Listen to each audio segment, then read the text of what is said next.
خلق اللوح والقلم والذي علم الإنسان ما لم يعلم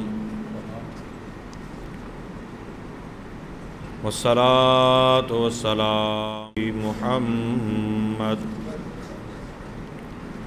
الذي أرسله إلى العرب والعجم وعلى آله وأصحابه الذين من خير الأمم أما بعد فأعوذ بالله من الشيطان الرجيم بسم الله الرحمن الرحيم وَإِذِ اعْتَزَلْتُمُوهُمْ وَمَا يَعْبُدُونَ إِلَّا اللَّهَ فَأْوُوا إِلَى الْكَهْفِ يَنشُرْ لَكُمْ رَبُّكُمْ مِنْ رَحْمَتِهِ وَيُهَيِّئْ لَكُمْ مِنْ أَمْرِكُمْ مِرْفَقًا آمنت بالله صدق الله مولانا العظيم إن الله وملائكته يصلون على النبي يا أيها الذين آمنوا صلوا عليه وسلموا تسليما درود پاک پڑھیے صلی اللہ علیہ یا رسول اللہ وسلم علیک یا حبیب اللہ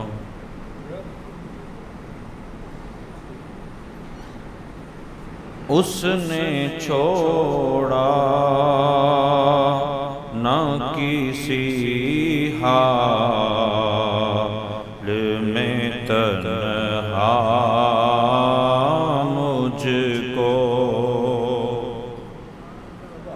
اس نے چھوڑا نہ کسی حال میں تنہا مجھ کو ساتھ رکھتا ہے خیال شہ بطحا ساتھ رکھتا ہے خیال شہ بطحا مجھ کو ایک بار آیا جو لب پر شہ کونین کا نام ایک بار آیا جو لب پر شہ کونین کا نام رحمت حق نے کئی بار پکارا رحمت حق نے کئی بار پکارا مجھ کو۔ اور جو بندہ قرآن پاک کا مطالعہ کر لے، حدیث کا مطالعہ کر لے، اور پھر نبی پاک صلی اللہ علیہ وسلم کی محبت بھی اس کے سینے میں ہو تو اس کے کیا ہی کہنے۔ شاعر کہتا ہے میں بھی گھر بیٹھے دو عالم کا نظارہ کر لو، میں بھی گھر بیٹھے دو عالم کا نظارہ کر لو یا الہی وہ عطا کر دل بینا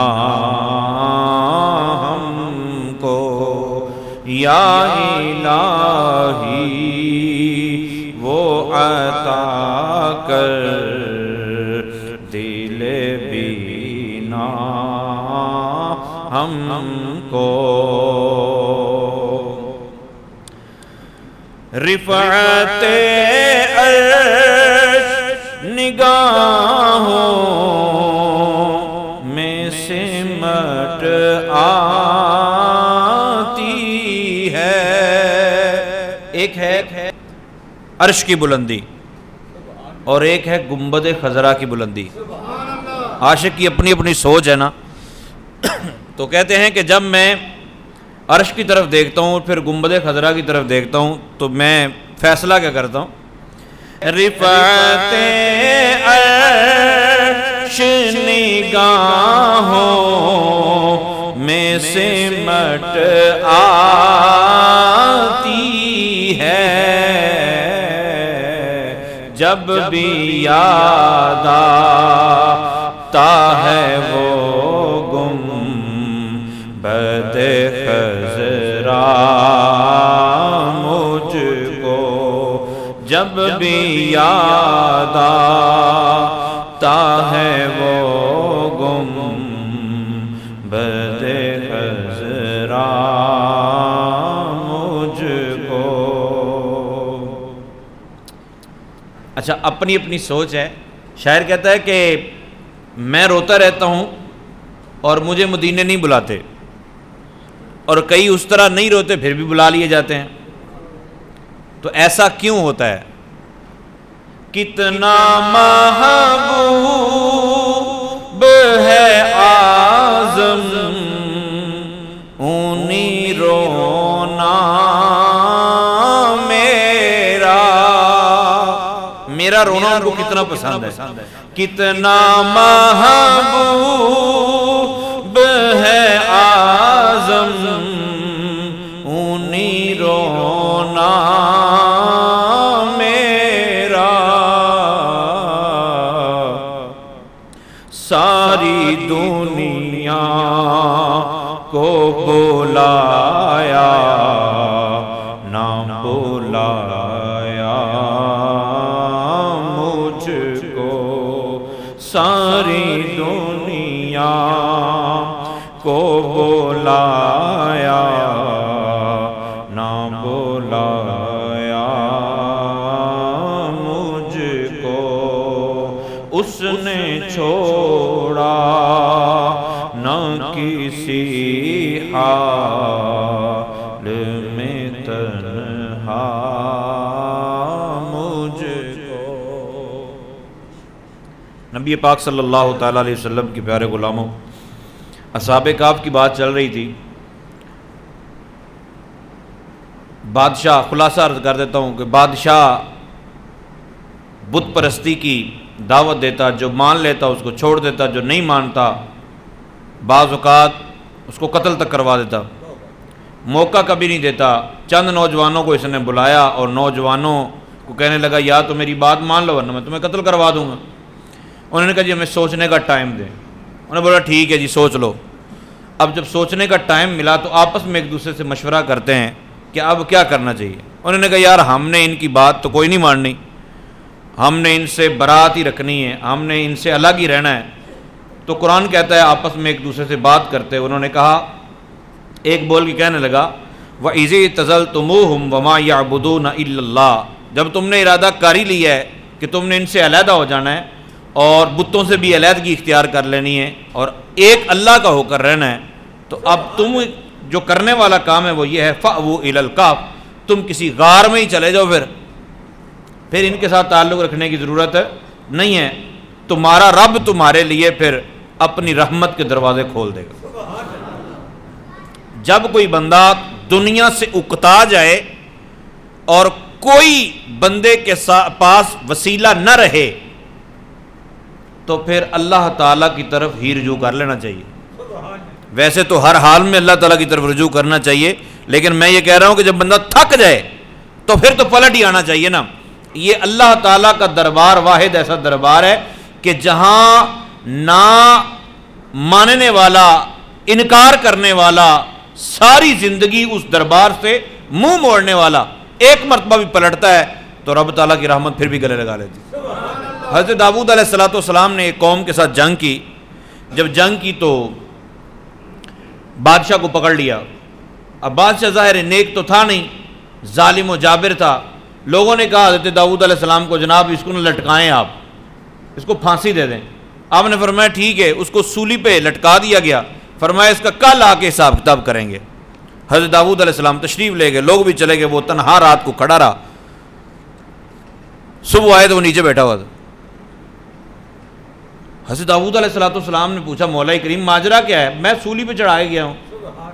رب تعالیٰ نے ارشاد فرمایا جب تم سارے چلے گئے یہ روتا رہا، چیختا رہا، اپنے معبودوں کو پکارتا رہا، کوئی اس کے کام نہیں ہے۔ تھک ہار کے اس نے مجھے پکارا کہ مولا کریم تو جانتا ہے، تو کرم کے فیصلے کر دے، تو رحم کر دے۔ رب تعالیٰ نے ارشاد فرمایا میری رحمت کو جوش آیا، میں نے معاف کر دیا، فرشتوں نے اسے نیچے اتار دیا۔ مولا کریم ساری زندگی گناہوں میں، اور اب رب تعالیٰ نے ارشاد فرمایا اگر میں بھی جواب نہ دیتا تو پھر فرق کیا رہتا۔ یہ بہت بڑی خوش قسمتی ہوگی کہ اگر پھر بھی ہم پلٹ آئیں، وگرنہ بعض ایسے ہوتے ہیں اللہ تعالیٰ پلٹنے کی بھی توفیق نہیں دیتا۔ اللہ محفوظ فرمائے۔ بعض لوگ جب بات کرتے ہیں نا تو وہ کہتے ہیں جی وہ فلاں گناہ ہو گیا ہے تو اب اس کا کفارہ کیا ہے، تو اس کی توبہ کیسے ہوتی ہے؟ تو بعض علماء تو یہاں تک فرماتے ہیں کہ اتنا پلٹ جانا، اتنی سمجھ آ جانا کہ مجھ سے غلطی ہوگی ہے، یہ بھی ایمان کی نشانی ہے۔ انہوں نے کہا جناب پھر ایک غار کی طرف آ جاؤ، اللہ تعالیٰ مہربانی کرے گا۔ اچھا غار اس طرح تھی کہ اس کا ایک دروازہ تو جو عام دروازہ اندر داخل ہونے والا ہوتا ہے وہ، اور اس کے اوپر بھی خلا تھا، غار کے اوپر بھی خلا تھا۔ اب جب یہ غار میں داخل ہو گئے، ساتھ میں ان کا ایک کتا بھی تھا، جو پچھلے جمعے میں نے عرض کیا کہ جب یہ ساتھ ہوا تو انہوں نے بھگانے کی کوشش کی، تو کتے نے اللہ تعالیٰ کی بارگاہ میں التجا کی مولا کریم زبان دے ذرا میں ان سے بات کر لوں۔ تو پھر اللہ تعالیٰ نے زبان دی، اس نے کہا میں تمہاری حفاظت کروں گا، میں تمہارے ساتھ تمہاری محبت میں ہوں، بھونکتا نہیں، میں تمہاری حفاظت کا اہتمام کروں گا۔ اب یہ کتا بھی ساتھ چلا گیا۔ جب یہ غار میں چلے گئے بادشاہ کو پتہ چلا تو اس نے غصے میں آ کر وہ دروازہ بند کروا دیا، دیوار چن دی۔ اب اللہ تعالیٰ نے قرآن پاک میں جو ارشاد فرمایا، واقعہ میں پچھلے جمعے عرض کر چکا ہوں، اب قرآن پاک کی آیت کے اعتبار سے یہ ہے، رب تعالیٰ نے ارشاد میں وَتَرَى الشَّمْسَ اِذَا طَلَعَتْ تَزَاوَرُ عَنْ كَهْفِهِمْ ذَاتَ الْيَمِينِ وَإِذَا غَرَبَتْ تَقْرِضُهُمْ ذَاتَ الشِّمَالِ وَهُمْ فِي فَجْوَةٍ مِّنْهُ۔ وہ جہاں لیٹے اس کے اوپر بالکل خلا تھا، لیکن اللہ تعالیٰ کی قدرت یہ ہے کہ سورج جب بھی اس کے اوپر سے گزرنے لگتا ہے تو جان بوجھ کے سورج سائڈ پہ ہو جاتا ہے، کیونکہ ظاہر ہے آہستہ آہستہ گزرتے گرمی کی شدت جب ہوگی تو جسم پھٹ سکتا ہے، جسم گل سڑ جائے گا۔ تو اللہ تعالیٰ نے سورج کو یہ حکم دیا کہ اب تو نے کیا کرنا ہے، تو نے ذرا جگہ بدل کے جانا ہے کہ یہ میرے بندے ہیں، ان کے لیے رحمت کا اہتمام میں نے کیا ہے، ان کے لیے آسانی کا کام میں نے کیا ہے، اب تیرا کام یہ ہے کہ تو نے اپنا رستہ بدلنا ہے۔ کروڑوں سال سے سورج اپنا کام کر رہا ہے،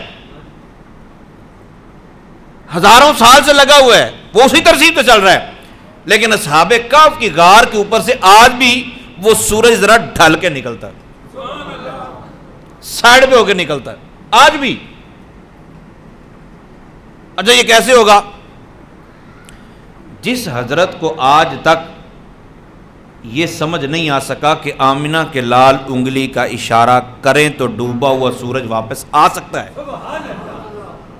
جس حضرت کو آج تک یہ سمجھ نہیں آیا کہ یوشع بن نون کھڑے کھڑے انہوں نے اشارہ کیا سورج کو کہ تو نے ڈوبنا نہیں ہے، میں جنگ کر رہا ہوں، اور مغرب کے بعد میرے لیے جنگ کرنا منع ہو جائے گا اور یہ لوگ تیاری کر لیں گے تو میں جنگ جیتنا چاہتا ہوں، اب تو رک جا، جس رب کا حکم کا تو پابند ہے میں بھی اسی رب کے حکم کا پابند ہوں، اب میں یہ کہتا ہوں کہ تو ٹھہر جا، جب تک جنگ جیتی نہیں جاتی تو نے یہاں سے ہلنا نہیں ہے۔ 60,000 فرشتے سورج کو کھینچتے ہیں، سورج وہیں رکا رہا جب تک جنگ جیتی نہیں جا سکی۔ جن بیچاروں کو یہ سمجھ نہیں آئی ان کو ہم یہ کیسے سمجھا پائیں گے کہ جناب غار سے وہ ہٹ کے گزر جاتا ہے؟ نہیں کہ کیسے ہو سکتا ہے جی، اتنا بڑا کام کیسے ہو سکتا ہے؟ اتنا بڑا کام ہو سکتا ہے، وہ قادر مطلق ہے۔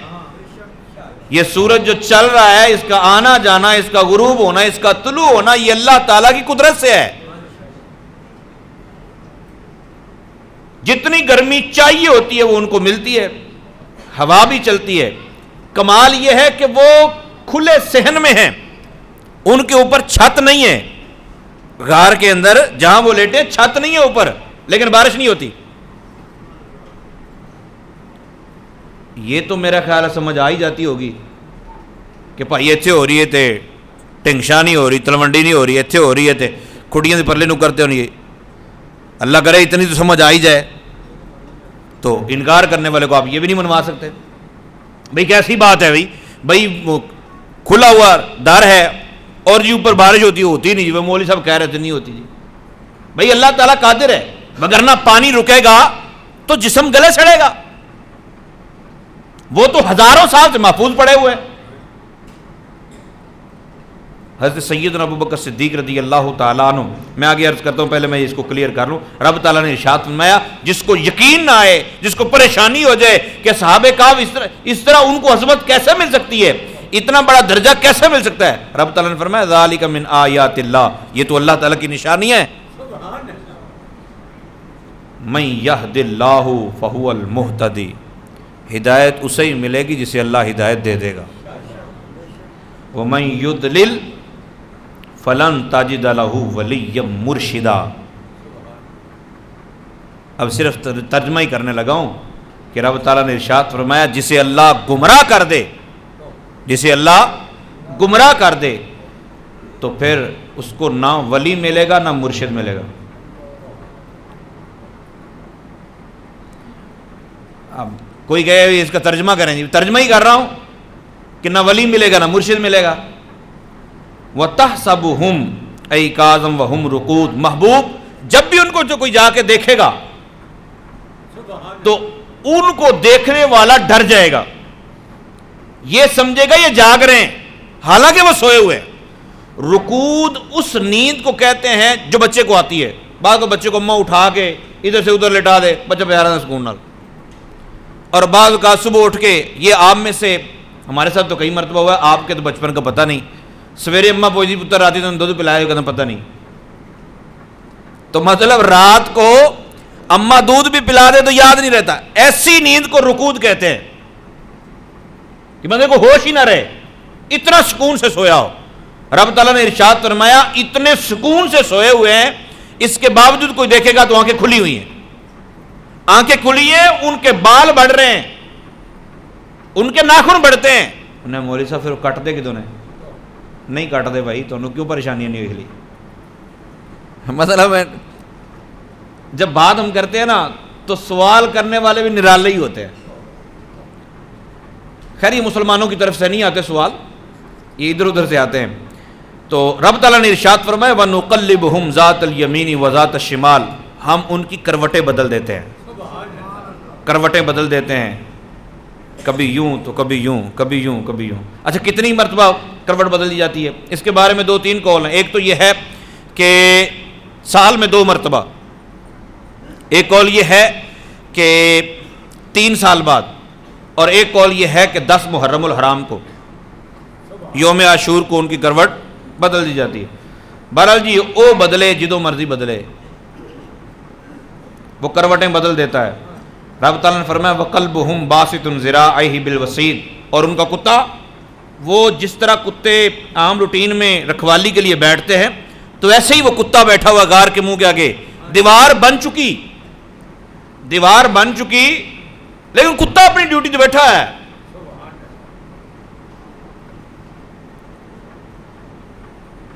جس دل اندر عشق نہیں رچیا اتے کتے اس تھی چنگے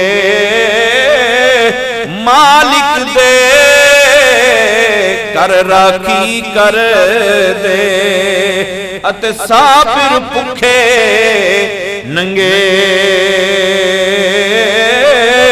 تے مالک دا در نہیں چھڑ دے پاویں مارو سو سو جتے اٹھ بلیا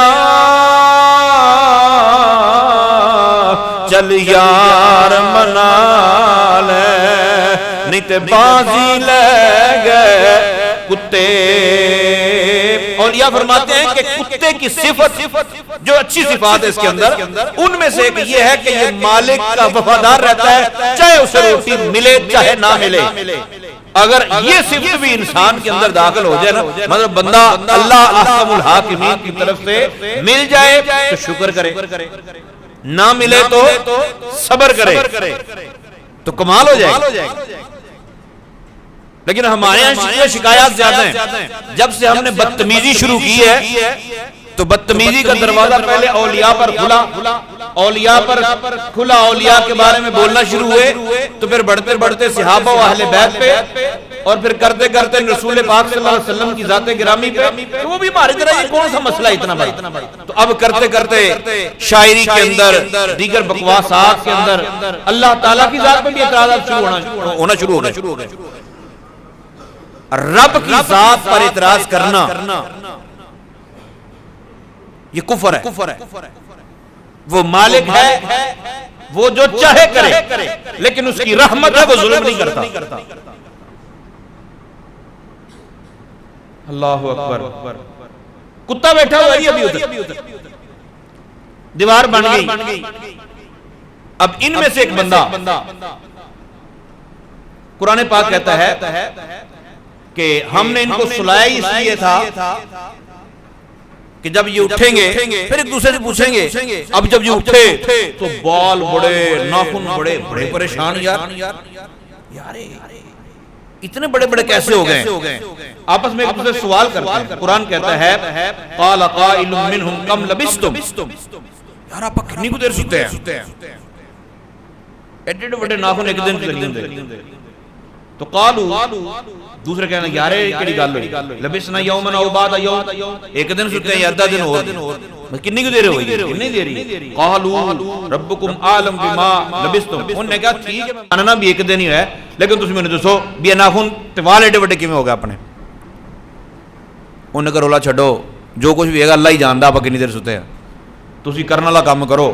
فبعثوا احدکم بورقکم هذه الى المدینہ, تم اس طرح کرو کہ ایک یہ جو سکہ ہے یہ سکہ دو اور شہر بھیجو بندے کو. فَلْيَنْظُرْ, وہ جا کے وہاں دیکھے اَيُّهَا أَزْكَى طَعَامًا فَلْيَأْتِكُمْ بِرِزْقٍ مِّنْهُ, کہ وہ پیسے لے کے جائے اور جا کے وہاں دیکھے. نیک بندوں کا کام کیا ہوتا ہے, وہ جا کے وہاں دیکھے کہ کون بندہ زیادہ پکیزہ کھانا بناتا ہے.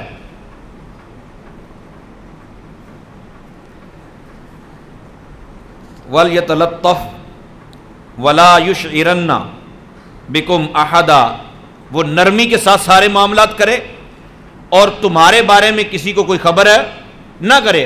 پہلے تو یہ ہے کہ نرمی سے کھانا مل جائے تو ٹھیک, نرمی سے زیادہ بحث نہ کرے, وہاں جھگڑا نہ کرے جا کے کہ تو ایک کی کس طرح کا کھانا بنا رہے ہیں ابھی ایدوں کی کرنا پہ ہیں, تو جھگڑا نہ کرے. اور اگر پکڑا جائے تو وہاں تمہارے بارے میں بتائے نا, ایسا بندہ بھیجو. ہمارے لیے بھی یہ ضروری ہے کہ ہم جو کھا رہے ہیں کم از کم اتنا تو پتہ ہونا چاہیے کہ حلال ہے کہ حرام ہے.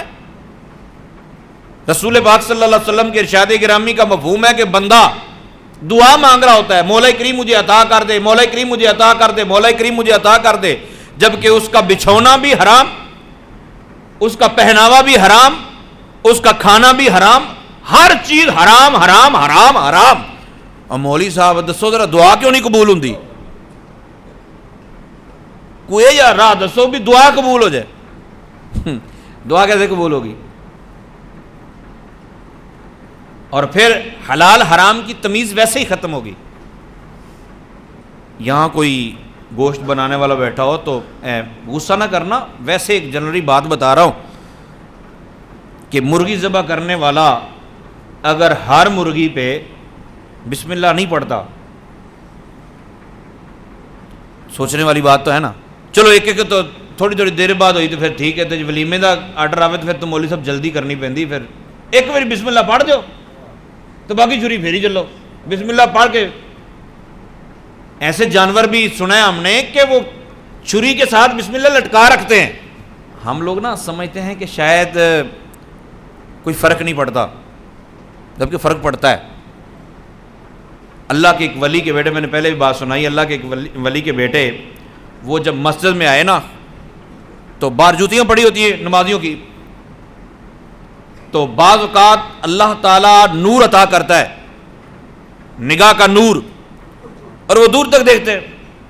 بچہ نا ویسے بچہ تھا تو وہ اٹھا کے نا جوتیاں الگ الگ کر رہا ہے ایسے۔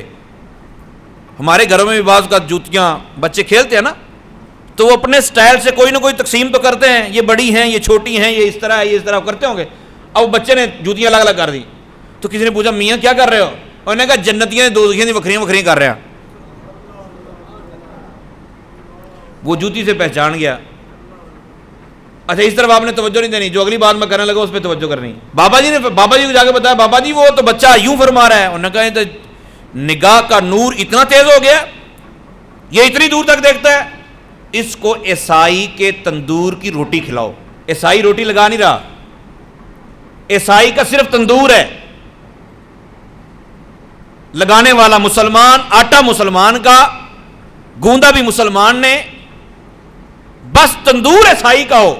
اتنی نسبت عیسائی کے ساتھ ہوگی تو اس کا جو نور کا یہ لیول ہے نا گر جائے گا۔ نہیں مولوی صاحب وہ جڑی مزہ تو بڑا آندا ہے کھان دا ہے، پورے تو بھائی مولوی صاحب ایویں تسی آرام کیتی جا رہے ہو، مزہ بڑا جے ویسے۔ اب مجھے بات بتائیں کہ جب عیسائی کے تندور کی نسبت کا یہ حال ہے تو عیسائی کے ہاتھ کا، اگر عیسائی روٹی کو ہاتھ لگائے، اچھا یہ حرام کفر نہیں ہے، یہ میں بتا رہا ہوں کہ باہر کے ممالک میں بندے کام کرتے، بعض کا تو پکانے والا جو روٹی لگانے والا وہ عیسائی ہوتا ہے، ہندو ہوتا ہے۔ تو میں ایک بتا رہا ہوں کہ مجھے کیا کرنا ہے، آپ کو کیا کرنا ہے۔ کسی کی گلے پہ چھری چلانے کے لیے نہیں بتا رہا، اپنے لیے مسئلہ بتا رہا ہوں کہ ہم نے کیا کرنا ہے۔ اتنی احتیاط کرنی ہے اولاد کے لیے، ساری انویسٹمنٹ بندے نے اپنی اولاد پہ کرنی ہوتی ہے۔ ان کو کیا کھلا رہے ہیں آپ، کیا پلا رہے ہیں، تو محض یہ سمجھ لینا کہ جائز ہے لہذا موجہ کرو، اللہ تعالیٰ محفوظ فرمائے۔ خیر انہوں نے کہا جناب کھانا وہ لے کے آؤ جو اچھا پکانے والا ہو، اس سے کھانا لے کے آنا ہے۔ یہ صحابہ کاف کی بات ہو رہی ہے، یہ ان کی بات ہو رہی ہے کہ جن کو جان کے لالے پڑے ہوئے تھے لیکن کھانے کے معاملے میں اتنے محتاط تھے وہ، تو کھانے میں احتیاط کرنی چاہیے، غور و فکر کرنا چاہیے۔ بعض اوقات ہم غور و فکر اتنا بھی نہیں کرتے کہ وہ کپورے بھی کھا لینے ہیں، دمچیاں بھی کھا لینی۔ دمچی آپ سمجھتے ہوں گے، آپ میں چلو شرح کاری دیتا ہوں، ورنہ جمعے کے بعد والی روٹی تو حرام ہو جائے گی کم از کم، بھائی کھانے کو دل ہی نہیں کرے گا۔ اب مرغی کی وہ رہنے دیتے ہیں، مطلب شوق سے کھاتے ہیں، کہتے ہیں مولوی صاحب جائز ہے۔ اب بیوقوفو اگر یہی سمجھ رہے ہیں نا تو ایک مولوی صاحب کہہ رہے ہیں کہ مجھے یہ بتاؤ کہ گدھے کا گوشت حرام کہاں لکھا ہے، میں ہوں ٹفن چھپا کے رکھ کے آیا، میں نہیں، وہ مولوی کہہ رہا سی دسو انہوں کیا کہ بندہ ہوں۔ ہمارے ڈسٹرکٹ قصور میں سہ کھائی گئی، مولوی نے کہا جی خرگوش طرح ہوندی، میں اس تو بعد خرگوش بھی نہیں کھاتا، بھی چنگا نے پٹھے پاسے ٹور دی گل۔ تو کھانے کے معاملے میں محتاط ہونا چاہیے، لیکن جو چیز جائز ہے اس پہ فتویٰ بھی نہیں دینا چاہیے۔ بیٹھے مولوی صاحب تمہیں پتہ ہے نہیں، اے جڑی پیپسی ہے نا کوکا کولا ایدے پیسے نا سارے اسرائیل نو جاندے نے. اچھا جی تے موبائلاں نے سارے خانہ کعبہ دا غلاف چڑھایا جاندا ہے بیٹھے مطلب آپ ویسے بتائیں کہ یہ پینی منع ہے, اس کے سائیڈ افیکٹس ہیں دیگر آپ بتا سکتے ہیں. لیس کے اندر نہیں وہ سور کی چربی ڈالتے ہیں, بڑی وافر مقدار چ ملتی بھی انہیں پانی شروع کرتی ہے سوکھی ملتی بھی سی, ایسے 2 نمبر تیل وادو ہے. تو اس طرح ہمیں دونوں جانب احتیاط کا دامن تھامنا ہے. حضرت عمر فاروق اعظم رضی اللہ عنہ کسی جگہ وضو کرنے لگے نا, وہ کنواں تھا تو وضو کرنے لگے, ظاہر کنویں پہ جانور بھی آتے پانی پیتے ہیں, اب تو ماحول نہیں ہے وہ اس وقت. تو عمر فاروق اعظم رضی اللہ وضو کرنے لگے تو ساتھی نے ساتھ والے سے پوچھا یار اتوں درندے تو نہیں پانی پیندے؟ تو آپ ایسی کنڈیشن میں تھے کہ اگر پتہ چل جائے تو پھر مسائل بن جاتے, پھر تیمم کرنا پھر دیگر. آپ نے فرمایا بھی تو نہ دسی سانو, ٹھیک ہے ہمیں خود اندازہ ہو گیا ہے کہ کیا ہوتا ہے یار, تو آپ نے وضو فرمایا. لیکن آج کل جس طرح ہمارے پاس تحقیق آ چکی ہے تو تحقیق ہو جائے, کنفرم ہو جائے تو پھر آپ کوئی فیصلہ سنائیں. اور فیصلہ سناتا کون ہے؟ 25-30 چیزیں نکال لیں گے ایسے اٹھا کے, فلاں بھی یہودی کی, فلاں بھی یہودی کی, فلاں بھی یہودی کی, فلاں بھی یہودی کی. ٹھیک ہے آپ نہ کھائیں, اچھی بات ہے, لیکن مسئلہ اس وقت بنے گا جب آپ دوسرے پہ یہ کہیں گے کہ آپ چونکہ یہودی کی چیز استعمال کر رہے ہیں لہذا آپ گستاخ ہو گئے. اس وقت پرابلم ہے. جس چیز کے بارے میں 100% شور نہ ہونا آپ کہ یہ حرام ہے, اس وقت آپ اس کو حرام نہیں کہہ سکتے. ہاں جب ہم نے کوئی چیز کھانی ہے, دیگر معاملات کرنے ہیں, تو اس وقت احتیاط کی ضرورت ہے. تو انہوں نے کہا جی لے کے آئیں.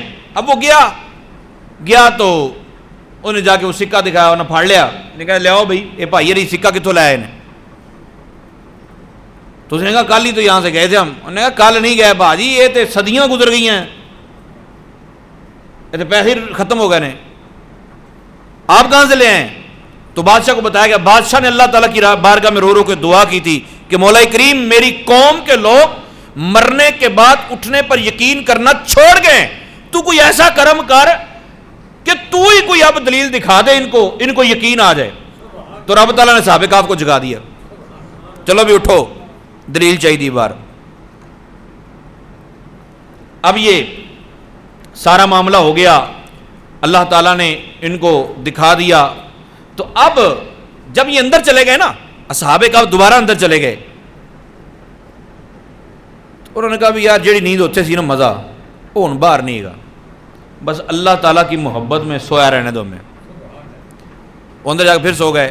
اب دیوار پھر کر دی گئی. اگلی بات سنو جو آج کے بیان کا لب لباب ہے اور جو میں نے عرض کرنا تھا.